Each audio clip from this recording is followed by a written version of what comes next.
ஓம் ஸ்ரீராம ராம ராமேதி ரமே ராமே மனோரமே சகசிரநாம தத்துல்யம் ஸ்ரீராம நாம வராணனே. உலகம் யாவையும் தாமுழா வாக்கலும் நிலைபெறுத்தலும் நீக்கலும் நீங்களா அழகிலா விளையாட்டுடையார் அவர் தலைவர் அன்னவர் சரண் நாங்களே. எத்திர எத்திர ரகுநாத கீர்த்தனம் தத்திர தத்திர கிருத்தமாஸ்தகாஞ்சலிம் வாஷ்பவாரி பரிபூர்ணலோச்சனம் மாருதிம் நமது ராட்சசாந்தகம். அஞ்சிலே ஒன்று பெற்றான் அஞ்சிலே ஒன்றை தாவி அஞ்சிலே ஒன்று ஆறாக ஆரியர்க்காக ஏகி அஞ்சிலே ஒன்று பெற்ற அணங்கை கண்டு அயலாரூரில் அஞ்சிலே ஒன்றை வைத்தான் அவன் எம்மை அழித்துக் காப்பான். இன்னைக்கு நம்ம கம்பராமாயணத்துல பாலகாண்டத்துல கார்முக படலத்துல 11வது பாடல் பார்க்க போறோம். போதகம் அணையவன் பொலிவை நோக்கி அவ்வேதனை தருகின்ற வில்லை நோக்கி தன் மாதினை நோக்குவான் தன் மனத்தை நோக்கிய கோதமன் காதலன் கூறல் மேயினான். இதுதான் பாட்டு. இப்ப நம்ம பதம் பிரிச்சு பொருள் பார்க்கலாம்.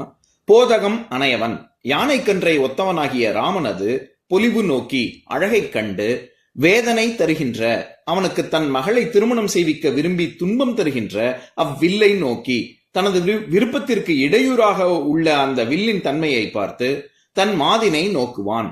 இந்த வில் மனம் முடிக்க தடையாக உள்ளதே, இவள் கண்ணியாகவே மூப்பாளோ என்று மனக்கவலையோடு தன் மகளை பார்க்கின்ற ஜனகனது மனத்தை நோக்கிய மனக்கலக்கத்தை உணர்ந்த கோதமன் காதலன் கௌதம முனிவனின் மகனான சதானந்தன் கூறல் மேயினான், சொல்லத் தொடங்கினான். இப்ப நம்ம இந்த பாட்டுல இருக்கக்கூடிய நயங்களை பார்க்கலாம். அதாவது மக்கள் பலவாறாக பேசிக்கொண்டு வந்தார்கள். அதுக்கப்புறம் அரசர்கள் அதை பார்த்த அரசர்கள்லாம் கையை விரிச்சிட்டாங்க, எங்களாலலாம் இதை இந்த வில்ல தூக்க முடியாது அப்படின்னு சொல்லி கை விரிச்சிட்டாங்க அப்படின்னு சென்ற பாடல் வரைக்கும் பார்த்தோம்ல. இதனை தொடர்ந்து சதானந்த முனிவன் வில்லின் வரலாற்றை சொல்ல தொடங்குகிறான் அப்படிங்கிறது தான் இந்த பாடல். அதாவது மூல நூலான வால்மீகி ராமாயணத்துல ஜனக மன்னனே இந்த சிவதனுசின் பெருமையை எப்படி தனக்கு கிடைத்தது அப்படிங்கிற அந்த சிவதனுசின் வரலாற்றை சொல்லக்கூடியதாக வரும். கம்பராமாயணத்துல இவர் சதானந்த முனிவர் சொல்வதாக கம்பர் அமைத்திருக்கிறார். இப்ப இதுல சில விஷயங்கள் பார்க்கலாம். அதாவது ராமன் அப்படின்னு நேரா சொல்லாம என்ன சொல்றாரு, போதகம் அணையவன் அப்படின்றாரு. இந்த போதகம் அப்படிங்கிற சொல் போதக, சம்ஸ்கிருத சொல் போதக அப்படின்னா இளமை அப்படின்னு அர்த்தம். இளமையான பல விஷயங்கள், அதாவது குறிப்பா யானை கன்ற குறிக்கும். ஆனா அதை தவிர பொதுவாகவே யானை இல்லாட்டி ஒரு இளமையான விலங்கின் பிள்ளைகளை குறிக்கும். நம்ம இங்கிலீஷ்ல கப்ஸ்ன்னு சொல்றோம்ல, அந்த மாதிரி அனிமல்ஸினுடைய யங் அனிமல்ஸ் அதை குறிக்கும். போத்து, போது, போதகம் இந்த மாதிரியான சொற்கள். அதனாலதான் நம்ம மலர் மொட்டை கூட போதுன்னு சொல்லுவாங்க. அது சின்ன சின்ன பூனுடைய ஒரு சிறு விஷயம் தானே. அதாவது மொட்டாகி அதுக்கப்புறமா தானே மலருது, அதனால மொட்டையும் போதுன்னு சொல்லுவாங்க. எதுக்கு சொல்ல வரேன், போதகம், போது, இது எல்லாமே போதக, இது எல்லாமே வந்து இளமைன்னு அர்த்தம். இந்த இடத்துல யானை கன்றை அணையவன் அப்படின்னா அதை போன்ற ராமன் அப்படின்னு பெருமையா சொல்றாரு. எப்பவுமே ஒரு யானை கன்று பார்ப்பதற்கு ரொம்ப துடிப்பாகவும், அதே சமயம் பார்த்து பொதுவாகவே நம்ம வசனமே இருக்குல்ல, யானையும் சரி சமுத்திரமும் சரி ராமாயணமும் சரி பார்த்து கொண்டே இருக்கலாம், ரசிச்சு கொண்டே இருக்கலாம், படிச்சு கொண்டே இருக்கலாம் அப்படின்னு அது பொதுவாகவே அப்படி சொல்லுவாங்க. அதுலயும் குட்டி யானை இன்னும் ரொம்ப அழகா இருக்கும். யானை குட்டி இன்னும் ரொம்ப அழகானது. அதனால அப்பேற்பட்ட ராமனை பார்த்து அப்படின்னு சொல்றாரு. பொலிவுன்னு அழகு. அப்பேற்பட்ட ராமனின் அழகை கண்டு அவ்வேதனை தருகின்ற வில்லு வந்து ஒரு நிபந்தனையா இவர் தான் ஜனகமன்னன் தான். யாரும் போய் நீங்க இதை நிபந்தனையா வையுங்கன்னு யாரும் அவரை போய் கட்டாயப்படுத்தல. ஆனா அவராகவே ஒரு மாவீரன் தான் தன்னுடைய மகளை திருமணம் செய்ய வேண்டும் அப்படின்னு கருதி அவர் தான் அந்த நிபந்தனையை வச்சது. இப்ப ராமன் மாதிரி ஒரு பேரழகன் இங்க இருக்கிறதுனால ஜனக மன்னன் என்ன நினைக்கிறான், அடடா இந்த வில்லு தான் வந்து ஒரு அடையாளமா வச்சோம், ஒரு மாவீரனா இருக்கணும் அப்படின்னு. இப்ப இந்த வில்லே நமக்கு தடையா இருக்கே ராமனுக்கும் சீதைக்கும் கல்யாணம் பண்றதுக்கு, திருமணம் நடத்துவதற்கு. அதனால இந்த வில்லு வந்து அவனுக்கு வேதனை தருகின்றது அப்படின்னு சொல்றாரு கம்பர். அவ்வேதனை தருகின்ற வில்லை நோக்கி அப்படின்னு. அடுத்தது தன் மாதினை நோக்குவான்.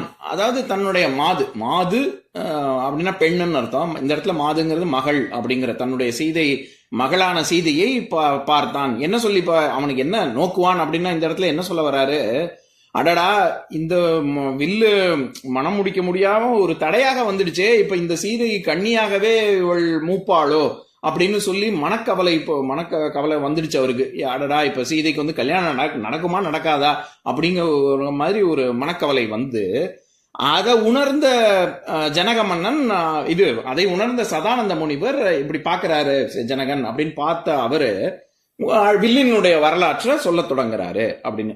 இந்த பாடலினுடைய சிறப்பே என்னன்னா, இந்த இடத்துல நோக்குதல் அப்படிங்கிற வினைச்சொல் 4 முறை வருது இந்த பாடல்ல. போதகம் அணையவன் பொலிவை நோக்கி, அவ்வேதனை தருகின்ற வில்லை நோக்கி, தன் மாதினை நோக்குவான், தன் மனத்தை நோக்கியே கோதமன் காதலன் அப்படின்னு 4 இடத்துல ஒரு காதலன்னா இங்க பிள்ளைன்னு அர்த்தம். அதுவும் நம்ம ஏற்கனவே பார்த்திருக்கோம். இந்த இடத்துல நோக்குதல்ங்கிறது 4 தடவை வருது இல்ல. இதுல என்ன அற்புதமான விஷயம்னா, நோக்குதல்ங்கிறது நம்ம எல்லாருக்கும் தெரியாது பார்க்கிறது அப்படிங்கிற ஒரு பொருள் தானே இருக்கு. ஆனா கம்பர் 4 நோக்குதல்ங்கிறதுக்கும் 4 வெவ்வேறு விதத்துல பொருள் வர்ற மாதிரி இயற்றி இருக்காரு. முதல்ல போதகம் அணையவன் பொலிவை நோக்கி அப்படின்னா அந்த இடத்துல ராமனின் அழகை ரசித்து அப்படின்னு அர்த்தம். பார்த்து அப்படின்னு மட்டும் அர்த்தம் இல்ல, ரசித்தல் அப்படிங்கிற பொருள்ல வருது. அடுத்தது அவ்வேதனை தருகின்ற வில்லை நோக்கி அப்படின்னா அந்த இந்த இடத்துல வில்லை பார்த்து, வில்லின் தன்மையை பார்த்து அப்படிங்கிற பொருள்ல வருது. மூன்றாவது தன் மாதினை நோக்குவான். இவர் கவலையோட அடடா சீதை கல்யாணம் ஆகுமோ ஆகாதோ அப்படின்னு மனக்கவலையோட இருக்காரு அப்படின்னு வருது இல்ல. அந்த இடத்துல நோக்குதல் அப்படிங்கிறது வெறும் பார்த்தல் அப்படின்னு மட்டும் அர்த்தம் பண்ணக்கூடாது. உனக்கு ஏதாவது உள்நோக்கம் இருக்கா அப்படின்னு சொல்றோம்ல, அந்த இடத்துல உள்நோக்கம் அப்படிங்கிறது கருத்தில் கொண்டு அப்படிங்கிற பொருள்ல வருது. அதனால அவன் அந்த மாதிரி சீதையை அடடா இப்படி கல்யாணம் ஆகுமோ ஆகாதோ அப்படின்னு மனக்கவலை அடைவதை கருத்தில் கொண்ட கோதமன் காதலன்.